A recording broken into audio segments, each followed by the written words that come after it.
इस वर्ल्ड के लोगों की एक खासियत होती है कि वे बेहतरीन डील मेकर होते हैं और आप भी एक शानदार डील मेकर माने जाते हैं। आपने यूक्रेन युद्ध के बारे में कहा था कि आप ऐसी डील कर सकते हैं जिससे पुतिन और जेलेंस्की दोनों स्वीकार कर सकें। आपको क्या लगता है वह समझौता किस तरह का हो सकता है? मुझे लगता है कि डील हो जाएगी और मैं ज़्यादा बात नहीं करूँगा क्योंकि मुझे लगता है कि मैं इसे सुलझा सकता हूँ। अगर मैं राष्ट्रपति निर्वाचित जीतता हूँ, तो मैं डील करवा लूँगा। ये युद्ध नहीं होना चाहिए था, ये भयानक है। देखिए, बाइडेन हमारे देश के इतिहास में सबसे खराब राष्ट्रपति हैं और कमला शायद उनसे भी खराब हैं। ये ऐसी चीज़ है जो कभी नहीं होनी चाहिए थी। लेकिन ऐसा हो गया। अब ये पहले जितना आसान नहीं है और इससे निपटना अब कहीं ज़्यादा कठिन हो गया है। करोड़ों लोग। मुझे लगता है कि जब आप इसे पूरी तरह से देखेंगे, तो संख्या कहीं अधिक होगी। मुझे लगता है कि मौतों की संख्या लोग जितना सोचते हैं, उससे कहीं ज़्यादा होगी। यूक्रेन में जो तबाही हुई है, इमारतें गिर रही हैं, लोगों के घर उजड़ रहे हैं, ये सब बहुत दर्दनाक है। मुझे लगता है कि ये आंकड़े कहीं ज़्यादा होंगे। वे इन आंकड़ों के बारे में झूठ बोलते हैं, वे उन्हें कम रखने की कोशिश करते हैं। वे एक ऐसी इमारत गिरा देते हैं, जो 2 ब्लॉक लंबी होती है। ये बड़ी इमारतें हैं और कहते हैं, एक व्यक्ति थोड़ा घायल हुआ। नहीं, नहीं, बहुत सारे लोग मारे गए और उन इमारतों में लोग हैं और उनके पास कोई मौका नहीं होता है। एक बार जब वो गिरने लगें, तो कोई मौका नहीं होता है। ये एक ऐसा युद्ध है जिसे बिल्कुल ख़त्म करना ज़रूरी है। और फिर इज़राइल है और फिर कई अन्य जगहें हैं जो युद्ध की बात कर रही हैं।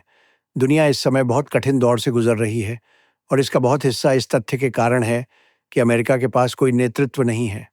मुझे लगता है कि वह शायद बाइडेन से भी खराब होंगी। मैंने हाल ही में रात को एक इंटरव्यू देखा। मेरा मतलब है कि यह सिर्फ़ एक सॉफ्टबॉल इंटरव्यू था। तो आप चाहते हैं कि वो और इंटरव्यू दें और चैलेंज दें? मुझे नहीं पता। मुझे भरोसा नहीं हो रहा है कि यह सब हो रहा है। वहाँ एक आदमी था जिसे कभी नहीं होना चाहिए था। उन्होंने उन्हें छुपा कर रखा है। उन्होंने कोविड का इस्तेमाल किया। उन्होंने कोविड का इस्तेमाल धोखा देने के लिए किया। वे बिना कोविड के भी धोखा देते थे, लेकिन वहाँ कोई था। हमारे पास एक वुमन है जो मतलब वो एक इंटरव्यू भी नहीं दे सकती। ये एक बहुत ही सॉफ्ट इंटरव्यू था। ये ऐसा इंटरव्यू था जिसमें उन्हें मल्टीपल चॉइस सवाल दिए जाते थे, कई मेहमान होते थे। मैं इसे मल्टीपल गेस्ट्स कहता हूँ। और मुझे नहीं लगता कि उसने अच्छा किया, मुझे लगता है कि उसने बहुत खराब किया। आपको क्या लगता है कि कुछ ही दिनों में आने वाली डिबेट में आप कैसे प्रदर्शन करेंगे? तो मैंने केवल एक पॉलिटिशियन के तौर पे पॉलिटिक्स में बहुत डिबेट की है, मैंने कभी डिबेट नहीं की थी। मेरी पहली डिबेट रोज़ी ओडोनिल डिबेट थी, है ना? फ़ेमस रोज़ी ओडोनिल डिबेट। लेकिन मैं डिबेट में अच्छा रहा हूँ, मेरा मतलब है मैं राष्ट्रपति बन गया। फिर दूसरी बार मुझे पहली बार से लाखों ज़्यादा वोट मिले। मुझे बताया गया था कि अगर मुझे 63 मिलियन मिले, जो पहली बार मुझे मिले थे, तो आप जीत जाएँगे। नहीं, तब नहीं। अम, और मुझे उससे लाखों ज़्यादा वोट मिले थे, फिर भी मैं बहुत कम अंतर से हार गया। जो कि अजीब है। और देखिए, दुनिया में सभी युद्धों और समस्याओं ने क्या किया और देखिए महँगाई के साथ क्या हुआ, क्योंकि महँगाई बस हमारे देश को खा रही है, इसे खा रही है। तो ये बहुत अफ़सोस की बात है। अम, हमें उन जंगों को ख़त्म करना होगा। मैं आपको बताऊँगा, यूक्रेन युद्ध को भी ख़त्म करना होगा। ये तीसरे विश्व युद्ध में बदल सकता है। ऐसा ही हाल मध्य पूर्व भी हो सकता है। किसी ऐसे व्यक्ति से जैसे पुतिन या जेलेंस्की बातचीत करने के लिए क्या ज़रूरी है? क्या आपको लगता है कि पुतिन पहले से कब्ज़े में आए क्षेत्रों में से कोई हिस्सा छोड़ने के लिए तैयार होंगे? मुझे नहीं पता। मैं कह सकता हूँ कि ये सब कभी नहीं होता और ये बहुत आसान होता क्योंकि आपके पास ऐसा मसला नहीं होता, फिर आप ये सवाल नहीं पूछ रहे होते। मतलब ये एक मुश्किल सवाल है। एक बार जब ये शुरू होता है, क्योंकि उसने बहुत सारे जगहों पर कब्ज़ा कर लिया है। अब मुझे लगता है कि वे अब भी विद्रोही हैं, है ना? तो आप जानते हैं ये थोड़ा दिलचस्प है कि ऐसा हो रहा है और ये हो सकता है। और ये दिलचस्प है कि पुतिन ने इसे होने दिया। देखिए, ये एक ऐसा मुद्दा था जो कभी शुरू नहीं होना चाहिए था। हमें इसे रोकना होगा। यूक्रेन को नष्ट किया जा रहा है। वे एक महान संस्कृति को नष्ट कर रहे हैं, जो अब तक लगभग पूरी तरह से नष्ट हो चुकी है। आपके हिसाब से इस तरह की बातचीत में क्या ज़्यादा असरदार होता है? क्या दोस्ती का फ़ायदा यानी प्यार ज़्यादा काम करता है? या फिर गाजर और छड़ी का तरीका यानी आर्थिक और सैन्य शक्ति का इस्तेमाल करने की धमकी? ये इस बात पर डिपेंड करता है कि इंसान कौन है। हर कोई अलग होता है। बातचीत दिलचस्प होती है क्योंकि ये इस बात पर डिपेंड करता है कि इंसान कौन है। और फिर आपको अंदाज़ा लगाना होगा या कुछ बेहतर ढंग से जानना होगा जो कि आप जानते हैं कि ज़्यादा ज़रूरी क्या है, खाना या डंडा। कुछ लोगों के लिए छड़ी काम करती है और कुछ के लिए गाजर, लेकिन मुझे लगता है कि आम तौर पर छड़ी ही ज़्यादा सफल होती है, क्योंकि आखिरकार हम युद्ध की बात कर रहे हैं। हम जो तबाही देख रहे हैं, वैसा पहले कभी नहीं देखा गया है।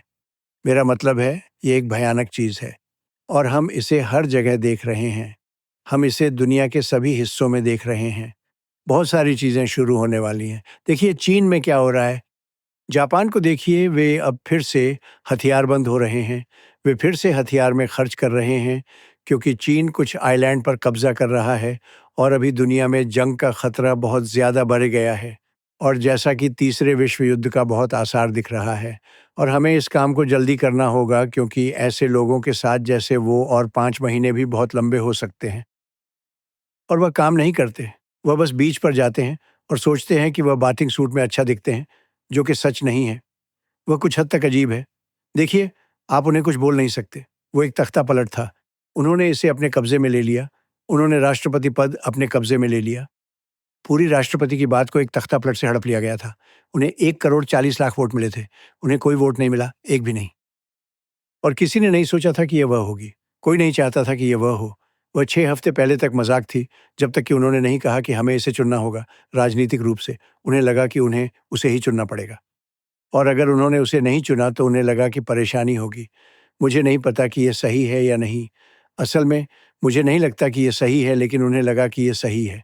और अब तुरंत ही प्रेस उनकी मदद के लिए आता है। चलिए, अगर हम चीन पे बात करें, तो 21वीं सदी में चीन के साथ युद्ध से बचने के लिए क्या कदम उठाए जा सकते हैं? खैर, अब तरीके हैं, लेकिन एक प्रॉब्लम है।